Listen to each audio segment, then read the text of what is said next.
Je sais, je vous dois des excuses. Il y a longtemps que vous ne m'avez pas vu en vidéo. Je sais que pour vous, ça a été difficile. Pour certains, voire extrêmement difficile. Je sais qu'il y en a même qui ont été en deuil. Je n'étais pas mort, ne vous inquiétez pas. J'étais dans période de réflexion. Alors, me revoilà aujourd'hui. Nouvelle recette rapide, très facile à faire. Et ça paraît toujours bien dans les petites soirées. On va faire quelque chose d'assez simple. Le beignet de chèvre frais. Ça paraît bien? Facile. La recette de beignet, vous la connaissez, je suppose. Regardez bien, on a besoin de 125 de farine, 50 g de lait, 50 g de bière, 2 œufs pour faire les blancs en neige, 25 g de beurre, un œuf entier pour la pâte, et normalement on aurait besoin de 5,5 g de levure fraîche par rapport à la quantité qu'on a. Mais moi j'en ai pas, donc j'ai mis 7 g de levure déshydratée, ça marche aussi. Le seul problème qu'il y a avec la levure déshydratée, c'est qu'il faut la réhydrater. Bravo, il y en a un qui écoute au fond de la classe. Donc je vais mettre ma levure dans le lait.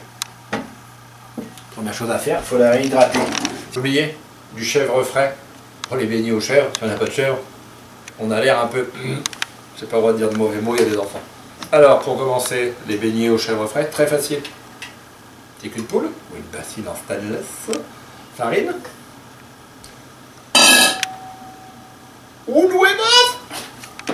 un œuf, regardez bien.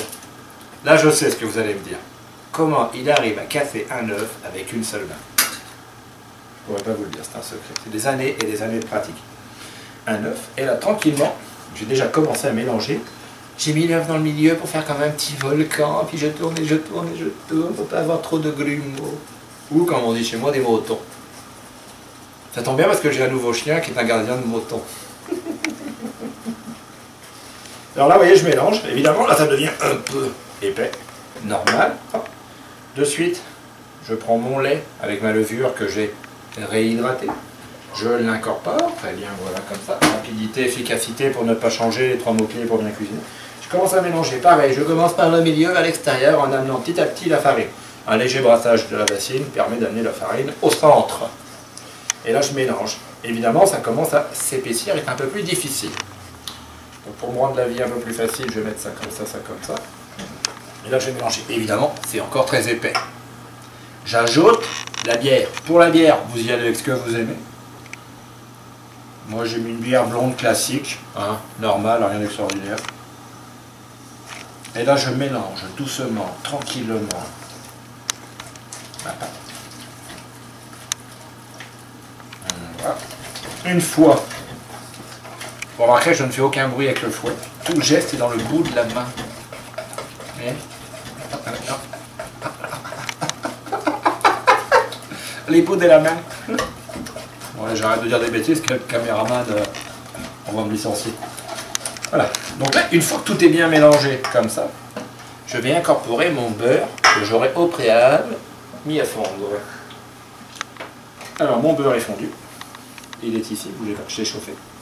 Le beurre dans mon petit, comme ça. Je mélange.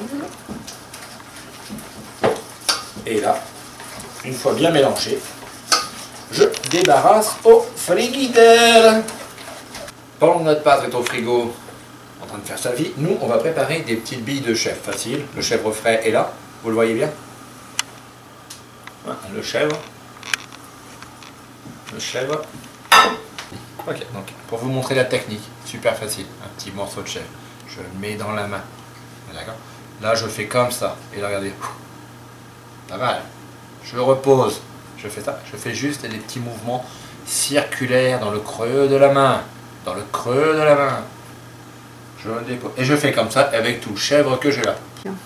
Alors les billes de chèvre sont faites, elles sont au frigo, la pâte est en train de pousser au frigo. Pendant ce temps-là, on va séparer le blanc des jaunes. Bien évidemment, il n'y a aucune discrimination dans ce que je dis. Alors séparer des blancs et des jaunes, facile. Hop, regardez bien. Ok, on garde le jaune, hein, si on veut se faire une petite omelette, quelque chose. Regardez bien, hop. Ça, on sait tous faire ça. Il n'y a rien d'extraordinaire là. Voilà. Là, je vais saler un peu mes blancs, légers. Pas trop de sel, hein. Le sel n'est pas... Ok. Là, j'ai trouvé un bout de coquille. Attention, c'est pas bon la coquille. Et puis, je vais commencer à fouetter. Donc avec l'aide de mon fouet électrique, attention, c'est pas le même fouet que vous pourriez avoir dans votre chambre, ça marche pas pour les œufs. Je vais commencer à monter mes blancs, je vais les faire assez fermes et assez serrés pour les incorporer à la pâte qui elle-même est assez dense. Ok, j'arrête. C'est parti. Nos blancs sont bien montés, bien serrés, vous voyez, c'est très beau. Notre pâte a passé 1h15, 1h30 dans le frigo, vous voyez.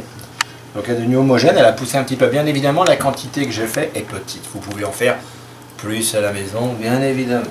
Donc vous pouvez la doubler, voire la tripler. Donc là, je vais prendre mes blancs qui sont là. Vous remarquerez comment ils sont jolis. Love me tender. Ok, j'en mets un petit peu au début, tout simplement pourquoi? Tout simplement pourquoi, je vous pose la question d'étendre mon appareil tranquillement. Vous voyez, il est un petit peu élastique quand même. Donc en mettant les blancs comme ça, je vais le détendre, je vais l'assouplir. Donc là, évidemment, ça casse un peu les blancs au départ, ce qui est normal.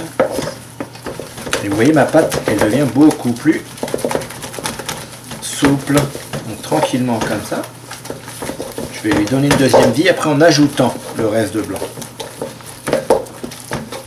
Donc là, je vais mettre tous les blancs qui restent, comme ça. Et je vais les incorporer doucement. Par contre, là, sans mélanger trop vite, parce que je veux garder de l'air dans ma pâte à baigner. Je veux pas qu'elle retombe trop facilement. Donc toujours pareil, vous avez vu, chaque geste est étudié pour être le plus efficace possible. Donc là, tranquillement, j'incorpore mes blancs. Et vous remarquez que je fais un geste particulier. Je roule. Ça, c'est pour ne pas avoir à casser ma pâte et casser mes blancs. Donc je vais faire comme ça jusqu'à temps qu'elle soit bien mélangée et bien homogène, qu'elle soit faite. Ce que vous entendez, c'est lui qui fait, parce que j'ai déjà fait un test. Donc là, je prends une petite bille d'orgeat que je roule dans la pâte à baigner. Et là, tranquillement, comme ça, elle est bien enrobée de beignets. Hop, là, je la prends et je la dépose dans l'huile comme ça, directement. Comme ça. Je les sors tout, tranquillement. Et je les dépose dans un petit papier. C'est un petit papier éponge, pas simplement comme ça. L'huile a pris un peu plus le chaud. Et voilà, tout simplement, nous avons des beignets au chèvre frais. Et là, donc on les laisse égoutter quand même sur le papier pour qu'ils perdent un peu de leur graisse. Et là, évidemment, je vais faire un premier test, très bien, rien à dire. Alors, à bientôt, et j'espère vous revoir. Ah, j'oubliais juste avant de finir, allez sur ça me suffit.ca, chef privé à domicile, à bientôt, bye.